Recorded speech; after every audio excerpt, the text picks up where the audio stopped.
Hello, everyone, and welcome back to Beyond the Frame. This is a podcast where we pretend to know things about movies. Riley, what movie are we pretending to know things about this week? This week, we're doing, I think, a movie that came out the end of 2022, Yes. if I recall correctly, and that is The Menu. I feel like this movie was a bit of a sleeper hit at the start. I don't know if it got a bunch of buzz up to its release, but then I think the reviews started coming in, and the reviews were positive, and then I think it picked up a little bit more, but I don't really remember seeing any trailer. I might have seen trailers about this movie. There wasn't a lot of hype around it. No, I don't remember a ton. Glad I seen it. I'm glad we decided to settle on this movie for this week. But in terms of plot, very straightforward movie. There's not a lot to say about it, except for there's a couple of twists and turns that we're going to talk about a little bit later. But just to set the stage, it's a pretty simple story. There's a young couple. They get invited to a remote island to eat at one of the most fantastic restaurants in the world by one of the most renowned chefs in this fictional world. And that's about it. Some crazy stuff happens as the menu unfolds and the courses develop. There's a good mystery to the film, but really it's a small setting with a tight cast of characters. It is the group of actors and the characters they play. They go to a restaurant. The setting takes place in the restaurant. And you kind of just unravel the mystery as you watch this tight little hour and 47 or 45 minute movie. Yeah, it's short. Yeah, they do a lot. Yeah, I was going to say a lot happens within that time, but it never felt rushed. All the character development is very well thought out. And for being such a large cast, I was a little worried that we were going to not see a lot of each of the characters, like we wouldn't get to know them. But the movie did a great job of introducing everybody. Everybody has their own motivations. Everybody has their own connection to the story, which is great. And that really feeds into the twist that happens at the end. We'll get into that when we talk about spoilers. But, I just wanted to start off by saying I would recommend this to anybody. If you are a fan of comedy, like black comedy, like the very dark comedy. If you're a fan of thrillers, if you're a fan of like food and food culture too, and you're okay with being like having some fun poked at you, absolutely watch it. I think this is a strong, I'm just going to say it now, it's a strong recommend from me.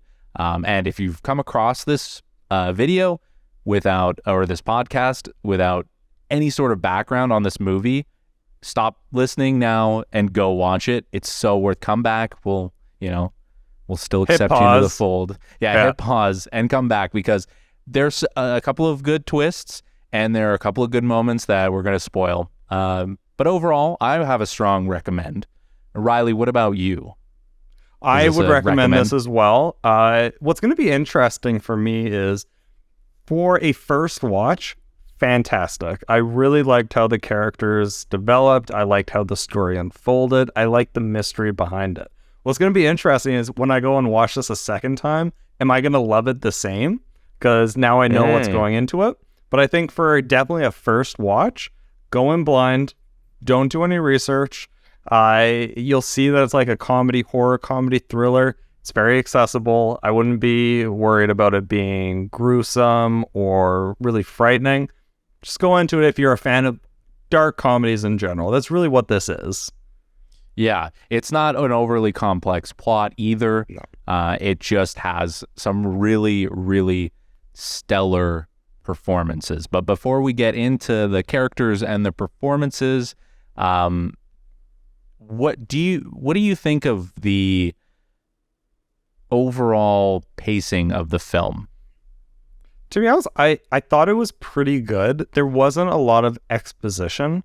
Really, let's turn to Avatar: Way of Water for a second. Oh, yes. Your problem with Way of Water, it front-loaded a lot of exposition into you rather than letting you figure out the background of the characters as the movie progressed. It shoved a bunch of information in your face. This movie does the opposite. Really, they're hopping on the boat to the island, and to get to the island, the rest of the movie is largely inside this restaurant. And as the movie unfolds, as the courses come out, you get to learn little tidbits about the characters, and it's done in a very natural way that keeps you interested, and it keeps the plot progressing at a nice pace. It all works to support the mystery of this movie, you know? Like, you don't even know the relationship of the two main characters when they first start. Like, I actually thought they were together. They were dating. Yeah, they're not. You find out very quickly that their relationship is not what it seems. Yes. And I think that kind of goes for every character as the plot progresses. You see that everybody is not what they seem. That goes from the chef, who is played by Ralph Fiennes, Slowick, all the way to I don't remember their names, but the three like finance guys. You know, like every character is great. There's the bigger conflict between Chef Slowick and all the guests, but like, kind of like as you hinted at, there's conflicts between each table. Like maybe the finance bros don't have a conflict between themselves, but the rich husband and wife, they have their own conflict. The movie star and his assistant, they have their own conflict. Obviously, Margot and the boyfriend, they end up having their own conflict. Like there's all these little character interactions within this larger setting that, while there's one big mystery, there's also these tiny sub-mysteries kind of sprinkled throughout the restaurant. It makes it enjoyable. Yeah, because you're learning about like the bigger mystery that's unfolding, but then you're also learning about how these characters know each other. You're learning about just like what their lives are like and like what has brought them to this point. Yes. And then you learn that it's all sort of, I don't want to spoil anything just yet, but you learn that there is a very good reason for everybody being there. And I think, I will say for at least one of the characters, and I'm sure you're going to know who I'm talking about, maybe not the best reason why he's there. No. A pretty arbitrary and subjective reason. Yeah. But I just got a question for you. I don't know if you had the same expectation going in, and I'll kind of say after your answer what I thought this movie was going to be about. Was this movie what you expected it to be? No. Was the twist what you expected? No. Like, I had no idea, but I speculated to myself and my wife, and I really thought it was going to be about a bunch of cannibals. I really thought cannibalism was going to be a part of it. I mean, sure, it kind of goes that way conceptually, but in like the most loose sense. But I actually thought it was going to be like about a cult of people who ate people, or like, and this would have been so bad, and that's why I should never be a screenwriter. But I thought maybe it was going to be like vampires or something. I don't know. I thought it could go that far. The trailer gives you nothing. And like you said, you should go in, if you're watching this, do not do any research. I am 100% with you. I thought this was going to have I'm glad you thought do that with too. cannibalism. Well, I blame Silence of the Lambs, Hannibal, and the TV show Hannibal. 100%. Largely the TV show Hannibal. That's the vibe I got with... Slowick is kind of like Hannibal, though. Yes. Yeah. Yeah, a genius, stoic, but also very charismatic. Extremely. Excellent chef, apparently. Yeah. Yes. So that's what I thought was going to happen is he ends up feeding these guests obscure people dishes, and they find out, and something happens in the movie. But that's not what happened at all. No, it's actually like a scathing critique of like food culture and like the relationship between a creator and a critic, and among other things, you know, it's about how do you how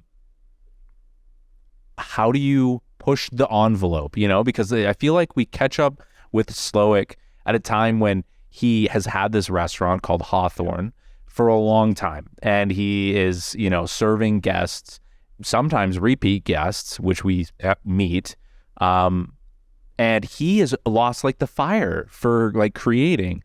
So I just think that had it have been about cannibals, I probably wouldn't have liked it as much. I think that was maybe a little too straightforward. No, I don't know. Yeah, what do you think? Were you disappointed? Were you like happy that it went the way that it did? No, I love when I can't predict what's going to happen and I'm wrong. Yeah. I love that because it's very easy for movies to fall into tropes that, absolutely, while they're enjoyable, like take the slasher film. Slashers are, it's a genre inherently built on tropes. Those can be enjoyable. When it comes to a movie like this, I like an out of the blue twist. And what I really like about your comment of this is a movie really poking fun at food culture, food critics, high class dining. Chris Stuckman, who's an excellent film commentator, filmmaker, film critic, he also points out like you could make the menu into any sort of art field and it would have the same effect. So you could make this movie about filmmaking, and instead of the food critic, now you have a film critic. Instead of the restaurant owner, who we find out isn't Chef Slowick, take a movie producer, and all those dynamics at play when it comes to how we create art and how people perceive it and critique art. And the movie would structurally work very similarly, very well. But it's a fun movie if you're into food culture. Yeah. And one of the things I really like is there's a point where the boyfriend, and I think is his name Jacob? Is he Tyler? No, it's Tyler. Yeah. There's a point where Tyler's like, he comes to the restaurant. He's excited. He has this like Boy Scout boyish energy to him. Oh my God. He's like so emotional about being there. This is his dream come true. Yeah. And he talks about how he watched every season of Chef's Plate twice, or Chef's Table twice. Chef's Table, yeah. And he's watched every episode Chef Slowick was in. Yeah. But they mentioned Chef's Table, and one of the interesting things I learned about this movie is they shot a lot of it like it was a Chef's Table episode. Well, oh my God, you're totally right, because they had like those shots of the food being plated, and then they would have like and it's played for jokes too, which is great. But then they have like a little title thing that like talks about what the food is. Yeah. And it's funny you bring up Chef's Table, because the final course is actually based off of a dish that was on a Chef's Table from a restaurant called, I think it's Alinity. And it's they do we won't describe it in detail, but essentially the way they prep it in the movie is exactly how they do it in Chef's Table, or at the restaurant, which is hilarious. I want to go back to your comment about this being applied to like other fields though. Yeah. Because I think that's such a great take, and when you look at it that way, it almost makes the field of cooking like less special, because when you look at it through the lens of Tyler, he holds Slowick up very high, but he has a comment about how like chefs are working with like the essence of life and death, and like it's so funny, a little because dramatic. It's super dramatic, and then when you take into context that it could be any other art form, it just is that much more rich of a joke. It just like really makes everything seem so ridiculous and over the top, and it doesn't take itself very seriously. I guess with that, all that being said, and the plot, let's get into some spoiler territory. I want to hear your thoughts about the shift in the movie, the mid-movie shift, the course that kind of changes the tone and direction of the movie. Well, we should also say that it's like there are courses. Like that's how it's structured. Yes. Yeah. How many courses are there in the movie? I think there's like 6 or 7. Okay. Yeah. That sounds right to me. Yeah. So really the first, second, and third course are there to set up the characters, start setting up some of those micro conflicts between the tables, and get you thinking about why is everyone there. Clearly this is a weird menu that's being presented. Chef Slowick is an odd character. He has this very intimidating clap that brings everyone together. It's a strange, cultish environment, and things seem off. And it's not until the fourth course where the tone shifts suddenly. It goes from completely things are a little strange to holy crap, we're probably all going to die. So, and actually, the fourth course and the tone shift, it's so self-aware, and it's this, I can't emphasize this enough. This movie is very self-aware of what it is the criticisms is making, the humor of the situation. And the best example of that is when the fourth course happens. I forget what it's called. I think the fourth course is called The Mess. I think that's what it is. Yeah, it is called The Mess. Also, we're getting into spoilers too, so heavy spoilers. So what happens in the fourth course is Chef Slowik brings out, I think it might be a sous chef or one of the chefs on his team, and he basically says, look at this guy. He's a great chef. There's no doubt about it. Never going to be as good as me. This makes him hate himself. And basically what that chef does is he pulls a gun, sticks it in his mouth, and blows his brains out. And that is The Mess. Yeah. And the movie is so aware that this is a drastic shift, and it knows that this is a twist that most people are not going to see coming. So Tyler, the nerd who sees Chef Slowik, the foodie who sees Chef Slowik as a god among men, he laughs when this chef blows his brains out, and his comment is, I didn't see that coming. he wasn't shocked by it at all. Yeah. He enjoyed the twist in the menu, and it's self-aware, because as youngs, you don't see that coming. Like we said before, I thought this was a cannibalism movie. I didn't see that twist coming here. It's quite a violent turn. Yes. And it's fun watching all of the characters like have their own reactions to it. Like some of them obviously are quite disturbed. Some of them are the critic, I can't remember her name, but the two critics are like, oh, he's so theatrical. It's all like a show to him. They're like loving it. And like same with Tyler. And then Marco's having like the audience reaction, right? Like you see a lot of the movie through her eyes. And I think the tone shift is perfect. I think the twist is, I guess it's not much of a twist. It's just something that you wouldn't have seen coming, but you could maybe infer that from like the way that Slowik talks. Yeah. It's like your frame of reference is shifted at that point. You start to see, oh yeah, he's actually crazy. You kind of get the inkling that he's insane, or just like kind of a psychopath. And actually, I don't know. Maybe he's not really a psychopath. I never really got a beat on him because the movie does a good job of actually humanizing him. So he's not like a mindless serial killer, but he's not intimidating like Hannibal Lecter, you know? Yeah.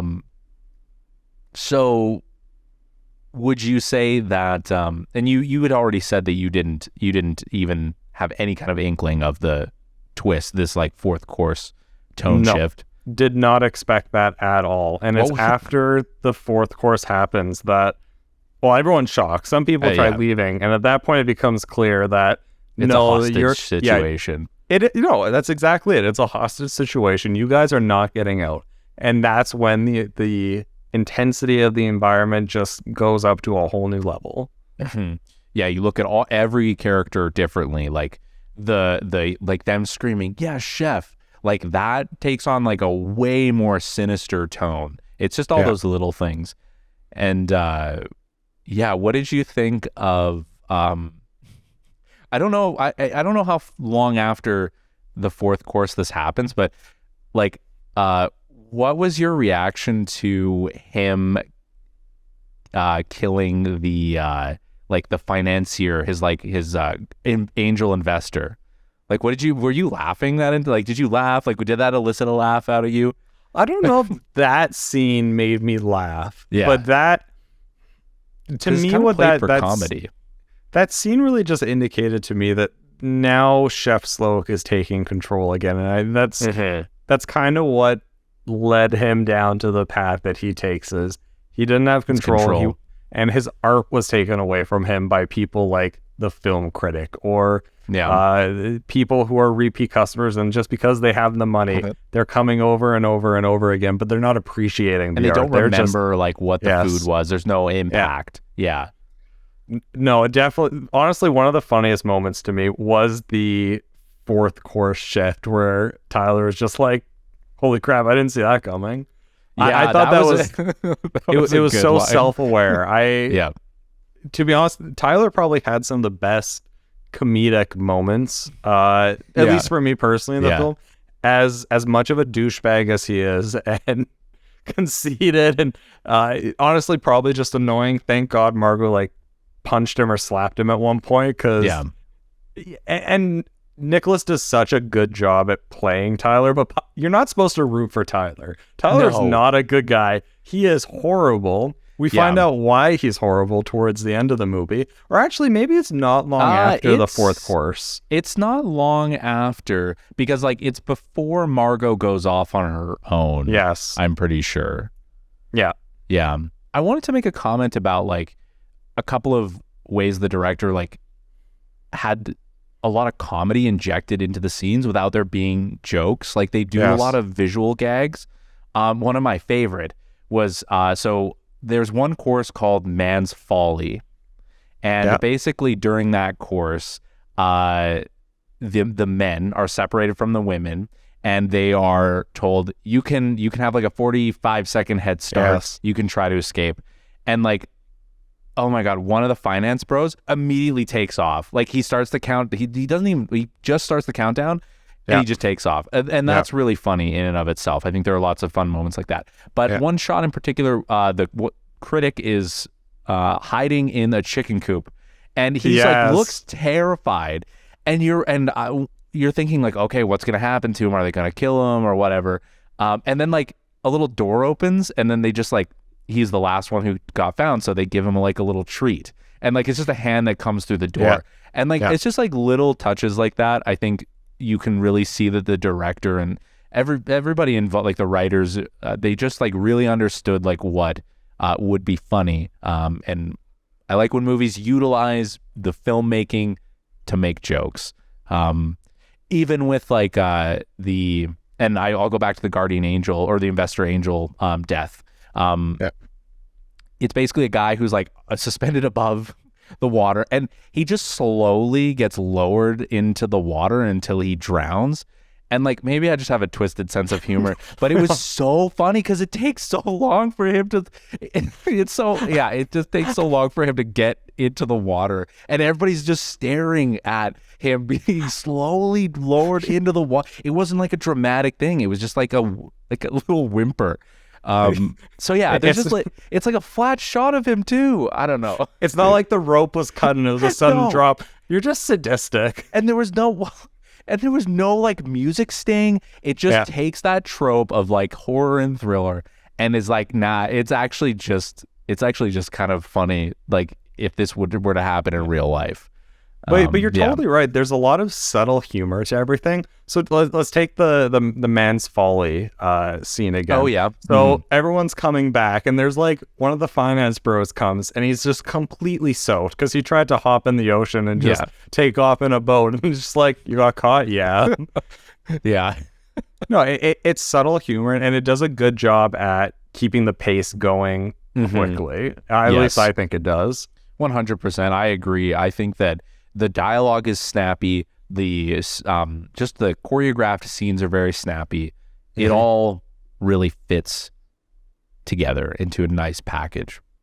One thing I want to say though, this is an interesting project for an actor to work on, because typically when you're in a film, you will have your scene, and when you're not in the scene, you're rehearsing, you're in your dressing room, you're doing whatever. Because normally the camera's on a couple of people on a scene. But because this movie takes place in one dining room, all the actors are in basically every scene together. So it was interesting hearing about it, because apparently when they say you're not the table in focus, all the other actors are just told to improv. So there's a lot of improv happening in this movie. And I just think that's interesting from just a perspective of the way movies are normally shot versus how this one's different. It would probably also be long days because you are on set the whole day. Oh yeah, you need to be there. You can't really, because it's a really intimate scene, you can't have body doubles. You would be able to see because they're sitting right next to each other. Yeah. I think a lot of the improvised dialogue also got into the movie, I think. Not like a ton, but I think like more than you would expect. So that's an interesting point that you bring up. Yeah, I think that means we should maybe, I mean, I think that covers all the plot that I have. like all the comments I have about the plot. I want to talk about the ending, but I think talk about the ending at the end. Yes. What do you think? Yeah, 100%. We'll get to that. So let's go through some of the characters. We've talked at length about Tyler, I think. We kind of get an idea for what he is. He's the one who is commenting on the food. He cries at one point from a speech that Slowik gives. Yeah. He's pretty one note in that way. I think the twist that involves him gives him a little bit more depth. Because you get to see the ramifications of it. Speaking about him, we can continue. I think that's a good sort of through line here. What did you think of his comeuppance? His sort of the whole thing with Slowik essentially humiliating him. I was very happy with it. Yeah. Because God, was he awful. He was awful. In an intentional way. From the start, he is the epitome of the internet expert, the internet, the person who knows everything without actually being able. Expert. Yes. He's like the armchair foodie. Yes. But in an awful way, too, because while he views Slowik as a god and he's so happy to be here, one rule that they have, don't take pictures of the food. Yet every time he takes pictures of it. And he's very obnoxious. He thinks he's better than Margot. He talks down to Margot. Yeah. He's not a good person. And when Slowik eventually brought him up to reveal his I don't know, would you call it hubris? I don't really know. Yeah. It was a very satisfying moment as the audience, as just finally you got what you deserved. Yeah. To basically explain it, and for those who haven't watched it, I really hope you're not getting all this information from us. I hope you just experience it. Yes. But essentially, Slowik he reveals that he has been corresponding with Tyler, and that Tyler has known the entire time that everybody was going to die. And he reveals this, and then he brings Tyler up and says, "You're part of the crew." Gives him a chef's jacket. And then writes his name in Sharpie on it, which is just hilarious. And then proceeds to tell Tyler to cook something, and Tyler cannot cook. No, and the pork was raw, or the lamb was raw. And then, and then it, I was happy that he had his, obviously that's they build it up. So we're happy that he gets his comeuppance. It was shot in a way that made me super uncomfortable because it's really awkward. He doesn't know what he's doing. And I think that for a brief moment, you realize that Tyler has potentially also just been a victim of Slowik's, charm and all that kind of stuff. And so it's a good ending for him. I think you get the satisfaction of seeing him suffer a little bit, and you kind of connect with him on some level, because everybody's been there, I think, with it's something that they've embarrassed themselves doing.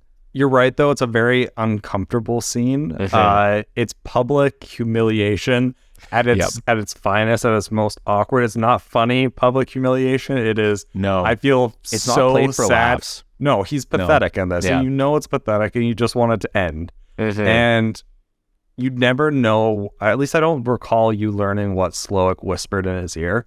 But whatever it was enough that he walked away like a wounded puppy. Goes into, I think it was a pantry or storage room, and you find out that he hung himself. And whatever Slowik said was so earth-shattering, heartbreaking that was it. It really just is sort of like the final nail in the coffin for Margot, I think. Because while she was really mad at him, you start to see that she is okay, I need to take control of this situation. And that is a kind of a good transition point, I think, for Margot's character. We've talked about already. She's the surrogate for the audience. She is she's the straight man in it. She is the one who is questioning all of these things. And I really think that they just hit the nail on the head. They needed to put somebody like her in there, in my opinion. What did you think of her character? Do you think it was played well? I mean, obviously Anya Taylor-Joy did a very, very good job. But yeah, your thoughts on Margot? Excellent. Anya Taylor-Joy is on such a hot streak when it comes to the films.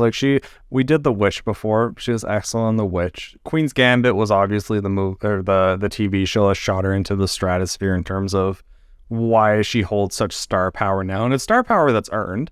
But in terms of Margot's character, what I really like is she, unlike everyone else in that room, she's not entrenched in the fine dining food culture. So she's questioning everything. She's pointing out things that don't really make sense and they shouldn't make sense. No. The breadless the condiments. The condiments course where it was just the condiments for your bread but no bread, and she's basically like, what the hell is this? I'm not eating this. You are literally insulting me as your customer. Yeah. And I think the fact that she doesn't know anything about it adds a good perspective for the audience in the film and how we're interpreting and digesting everything that's happening in it. Is it?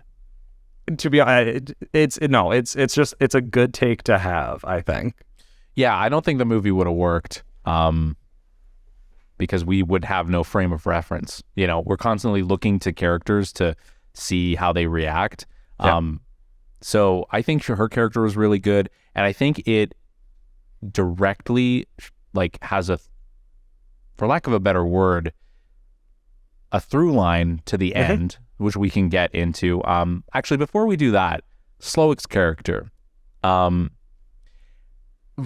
don't think do you think anybody else could have played him? Ralph Fiennes he has such an intimidating air to him, but he's also kind of like a savant. I think his performance was really great. Overall, I think Slowick was my favorite character. I think besides Margot, I think it's the two of them. They really steal the show. Yeah, what did you think of Slowick? That's a good question. If anyone else could play him, my immediate thought would be Mads Mikkelsen, but then I also think that's just Hannibal. Then can he really differentiate the characters? Probably not. That's a really good question. Yeah, because I was racking my brain. I don't think there could have been anybody else. Maybe I'll think of someone down the road, but for now, I think you're right. And Ralph Fiennes does such a good job in this. He's so charismatic, and he delivers this charisma while really being deadpan throughout the movie. He really doesn't express a lot of loud emotions. It's very subtle emotions, but every word captivates you. He literally demands the audience's attention every time he introduces a course, because he always gives a nice clap, and then he delivers this very flashy monologue introducing each meal. But if I was to equate his character, and these are different tonal characters, but I actually was reminded a lot of Detective Loki in Prisoners, where, and this is just a character trait I noticed. Interesting. Ralph Fiennes doesn't blink a lot in the movie, but then there was in scenes where he would blink, it was this deliberate blink that reminded me of Detective Loki, because when I don't know why as a character trait I remember that so much, but Detective Loki always had this weird deliberate blink, and I noticed the same thing in Ralph Fiennes, and something about that interests me. It's it's a tick, right? I think we kind of decided that with when we did our Prisoners review. Yeah, do they play it here? And give me your opinion on this. He is a bit of a savant, but we kind of get the understanding that he wasn't always like that. So is that a comment on him being kind of crushed by the fine dining industry, do you think? Is that kind of what they were going for? Because he really looks happy in that photo that Margot finds. Yeah. And to be honest, that's a good example of exposition happening naturally, because they really don't talk about it. All Margot sees is a picture where she goes into his house. There's all these pictures of him being serious at his fancy restaurants when he's winning awards. The only picture of him smiling is when he worked at a cheap burger joint, and that's when he was happy. Yeah. You don't really get much explanation after that. But in terms of what crushed him, I think it's a combination of ambition, because he's always said he's been driven. He's always wanted success, but then also how critics interpret what's being created. Because that's one of the reasons why the critic is there. The critic, I believe she left him a couple of nasty reviews, maybe. I can't remember specifically him, but definitely some of his contemporaries she basically put under and out of business. But I think probably a combination of both. I think you reach a stage in your art where you're producing the best that you can, and it's not good enough for a lot of people. Maybe they'll this still is the find result. something wrong with it. Yes. Yeah. I think that this kind of leads us right into the ending, which is really, really good in my opinion, because basically what did it for me was Margot finally stands up to him, and she finally goes toe to toe with him, and she uses that knowledge of, he was happy at the burger joint. She cuts through to him. She gets through to him, for lack of a better word, and that is like the catalyst for her escape. It's so well written and executed, in my opinion. Did you like that aspect of the beginning of the ending? I actually did. I thought it was a good way to segue her character out of the restaurant. I also thought it was a good conflict to have, because you're playing on Ralph Fiennes' and Chef Slowik's sentimentality, the happy moments in his life, but you're also playing on that super inflated ego in terms of he is the king of cuisine. I thought that was well done, and I also love the interaction where she's ordering the burger, and it's basically like, I don't think you can do it. And he's like, well, I'm gonna make you eat the best burger you ever had in your life. It's gonna be like you ate the first burger, the burger that your parents could barely afford. And she's like, how much will that set me back? Oh, $9.95. Does that come with fries? And there's like American cheddar cheese, like, do you want crinkle or julienne fries? Yeah. It was such a wholesome interaction, and it dialed down the it took released dining the tension, did it not? Yes. And it stepped back and was like, you don't need fine dining to enjoy food. Appreciate food. Like, something simple and cheap is also delicious, and I that's not really the point of that interaction, but I also just like that, where on a deeper level, that is what they're getting at, though. I think it was a really good play, and I also liked when it worked and she got the burger and she took one bite and she's like, oh, I guess my eyes were bigger than my mouth, and he let her go, and the other characters were happy for her. They're like, well, they told her to go. Yeah, we're not getting out of here. You might as well go. Yeah, I like that moment too. Actually, a little bit of an emotional gut punch. I think the movie really, you've come to know these characters and understand them and see them through these horrible things, and they all are super happy. And obviously because of the twist that like Margot was not supposed to be there. It makes sense that she gets to leave. Yes. I think that I loved that the final course was s'mores, because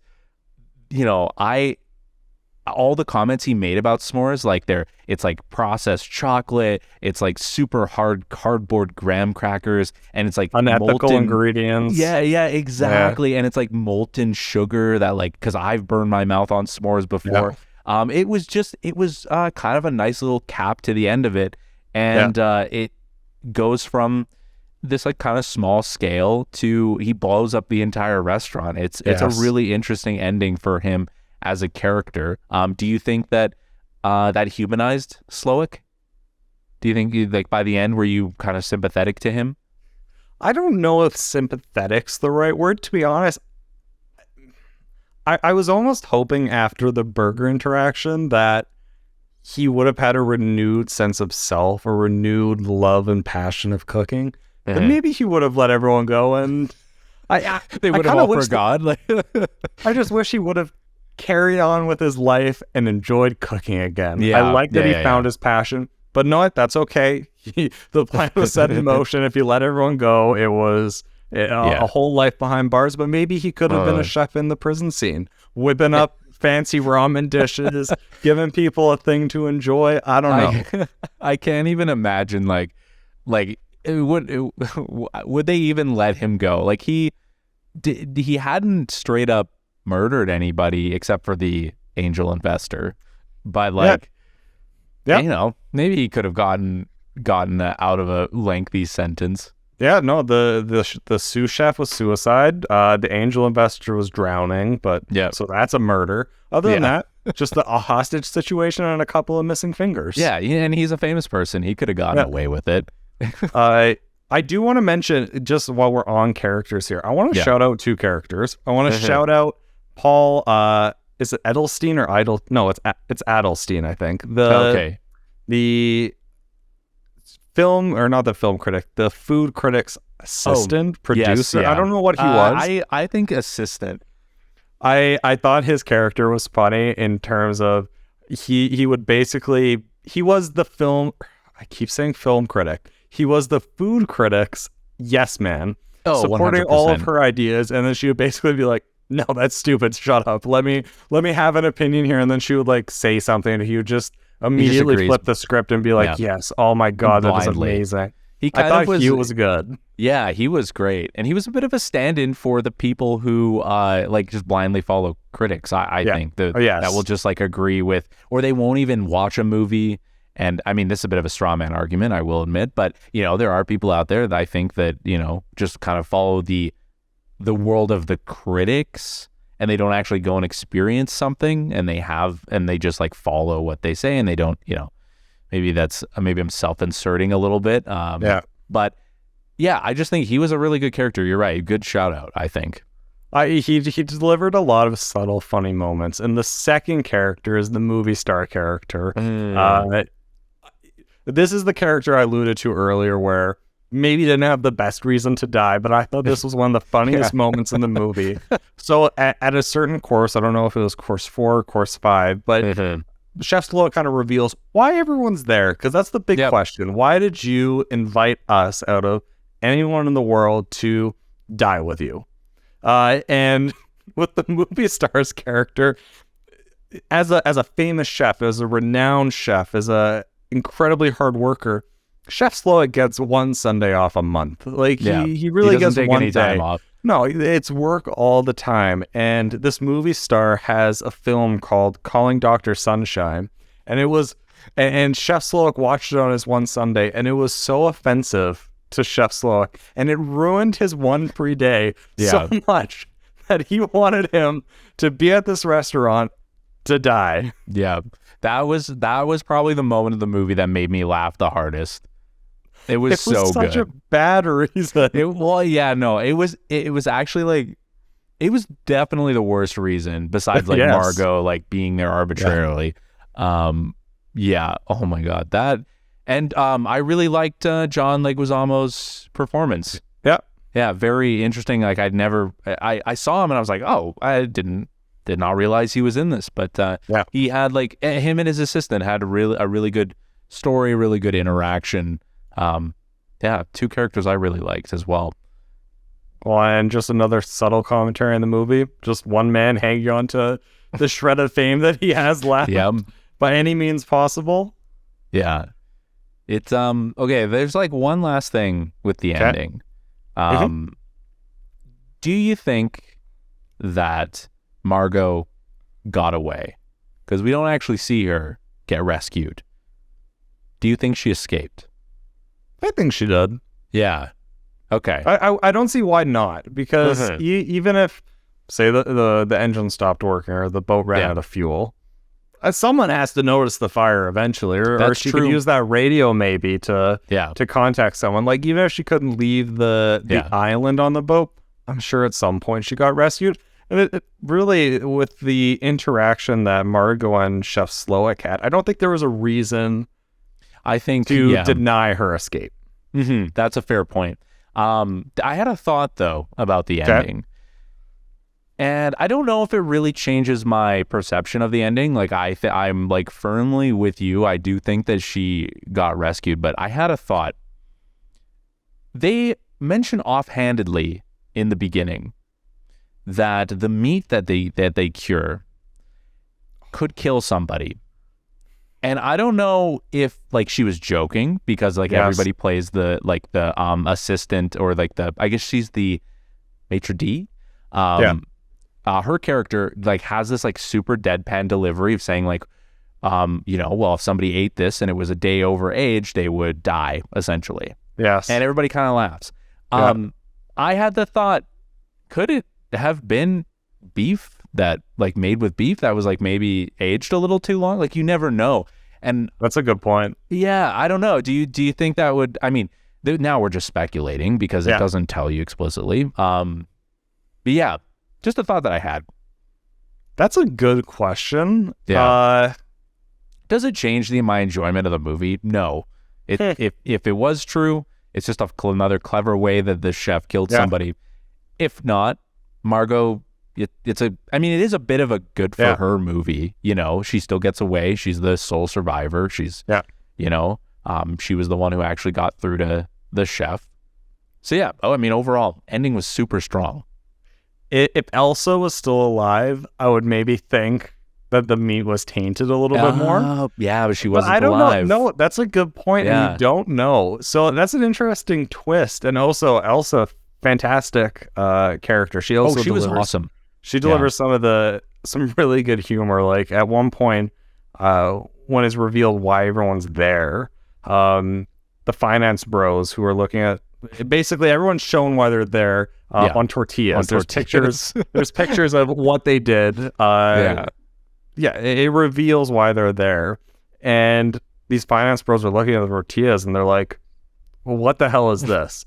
And just deadpan, she's like, "They're tortillas." She says it multiple times. Yeah, no, it's still a very funny character, but I love the potential mystery or ambiguity on the ending that you introduced. I didn't think of that at all. It's a good ending, because it is ambiguous. She and the thing that got me thinking about that was literally it ends with her taking a bite and Slowick clapping. They put in the clap sound effect. That's did? Like the end. Yeah. Oh, I didn't. They did. Okay. Yeah. Oh, that's interesting. That's kind of okay. I'm pretty sure I'd have to go back and double check, but I remember that being the end. It ends with a clap. That's like a Black Christmas ending. Because like Black Christmas, you don't see the person die, but the phone rings. Yeah. Okay, yeah, right? That's cool. Yeah, it's a good ending. The one thing I don't like about the ending, I get that why everyone who's invited dies. I wish there was an explanation on why all the sous chefs and people helping out in the background were so okay with dying as well. Like I get that Chef Slowick is like a cult leader and he's charismatic, and I just don't get why they're so willing to all die. Kill themselves with him. That's the only thing. That's a bit of a plot hole, but I think it like is just talking about like I think you basically hit the nail on the head that that's it, the breadth of his creativity, or not creativity, rather charisma. And one of the characters, the one who did the course for the folly of men, she is the one who suggested that they all die. Yeah. And so it's interesting that he actually didn't want to kill them. But like they were all, but that does introduce some weirdness of like, okay, were they all okay with dying? Like, I don't know. It's something that doesn't really detract from the movie at all. I still enjoyed it. That's just one of those things where if there was like a quick scene explaining it, it just would have been a scooch more satisfying. It's not on the level of all the water tribe disappearing at the end of Avatar. Nothing is. No, that's pretty bad. There's a couple holes in Avatar, and if you haven't seen that podcast, go ahead and watch it. Great movie. Some problems. We had some issue. But you know what? James Cameron works in mysterious ways. We're not here to hate on him.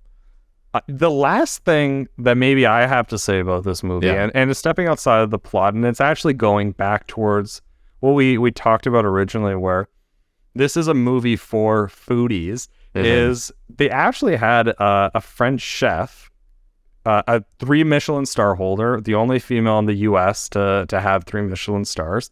She actually made the dishes for the the menu and was basically cooking a lot of that. I don't know if she did all of them, but and I think the one dish, where it was like, was it scallops on a rock or something? Oh, yeah. I think that's like algae and like I think that's seaweed. A straight dish from her restaurant.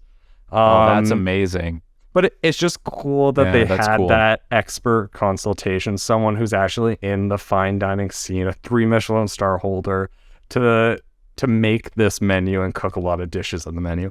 I thought that was just interesting from a foodie perspective. Yeah, it's very authentic in that way. Like, it's definitely not saying that the fine dining industry needs to go away. No, it more is saying that we need to think about what that means, like what the industry stands for, and what like how we perceive it, like the sort of the pitfalls that can come along with it. Yeah. Well, what'd you rate this movie? I would give it a 4 out of 5. Maybe light 4, strong 4, light 4.5. I think 4 is probably where I would land, though. Yeah, I think it's a strong 4 for me. Yeah. Overall, really good. Go watch it. Hopefully, 100%. if you haven't seen it before, you do not listen to this whole thing. But I think even if you did, everybody. Welcome back. And even if you did watch this without seeing the movie, I think there's still enough twists in the movie that you could go and watch it and still enjoy. There was a lot we didn't talk about. We didn't even cover some of the funnier scenes. Yes. Like there's a lot of good moments and things to love about this movie. That all being said, next podcast, we are watching The Banshees of Inisherin. I'm looking forward to it. I think it's going to be a good one. I really know nothing about it. I hear it's funny. Yeah. I hear there's great performances in it. I'm just excited because this really isn't a genre that I go into. I lean heavily into horrors and thrillers. Maybe like closely knit comedy movie. Like this seems like a small town setting. My understanding is 2 friends drifting apart. A very character-driven comedy movie is not something I watch too often. So I'm excited to see how I enjoy this one. I think, I'm also looking forward to it. I have heard that it has some very deep layers of like existential horror, which I think, is all going to serve it very well. So everybody look forward to that. This is Beyond the Frame. We have an Instagram page you can go follow. It's Beyond the Frame Cast. You can go check out our Patreon at BTF Pod, patreon.com/BTF Pod. And that's kind of it. You can find us all on YouTube and anywhere you get podcasts. Riley, do you have any final words? See you next time. Yeah, we'll see you next time. Have a good week, everybody. Nice. I think that one was excellent. Yeah, we did. We were firing on all cylinders. That was a good movie. Great.